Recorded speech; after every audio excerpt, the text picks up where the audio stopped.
हिंगोलीतील गुंज या गावातील काही महिला सकाळी आलेगाव शिवारामध्ये निंदणी खुरपणीसाठी गेल्या होत्या आणि त्यानंतर एका विहिरीमध्ये ट्रॅक्टर कोसळून त्या अपघातामध्ये एकूण 7 महिलांचा दुर्दैवी मृत्यू झालाय, तर एकूण 3 लोक वाचल्याची अशी माहिती मिळते.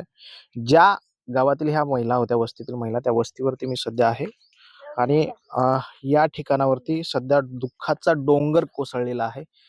या वस्तीवरती एकूणच जी काही 5-25 घरं आहेत, ती सगळी मोलमजुरी करून आपला उदरनिर्वाह भागवत असत. मात्र आता या घरातील काही कर्ते देखील गेल्याची अशी माहिती आहे. आजी आहेत आपल्यासोबत. आजी, या गावातील किती महिला गेल्या होत्या सकाळी? किती? 10.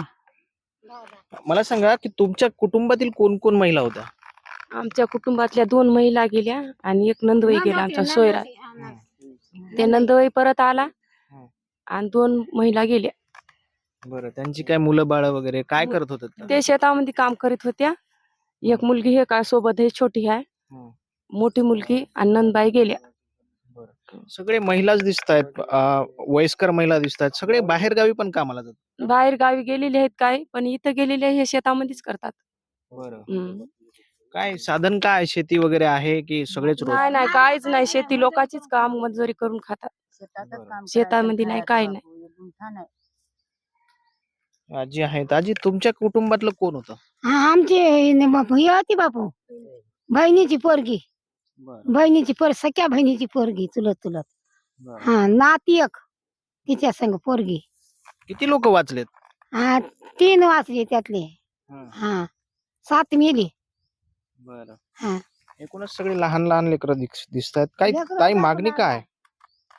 आता मागणी बाई येईल ही आहे ना, आता घरातली सोबत मागणी म्हणजे आता याचं काहीतरी कल्याण करावं लागेल ना. मागले राहिलेल्या काय पाहिजे की नाही. हिचे वडील पण वयस्कर आहेत अशी नाही, माहिती? वयस्कार आहेत, खूप वयस्कार आहेत. करती फक्त आईच होती? आई होती, छोटी बहीण होती हिची. पप्पा करतात पण वयस्कार आहेत.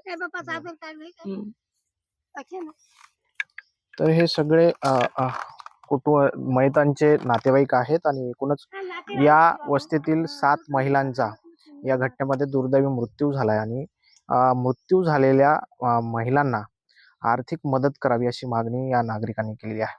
कॅमेरा पर्सन सुदर्शन पाटील सह ज्ञानेश्वर मुंबई तक, हिंगोली.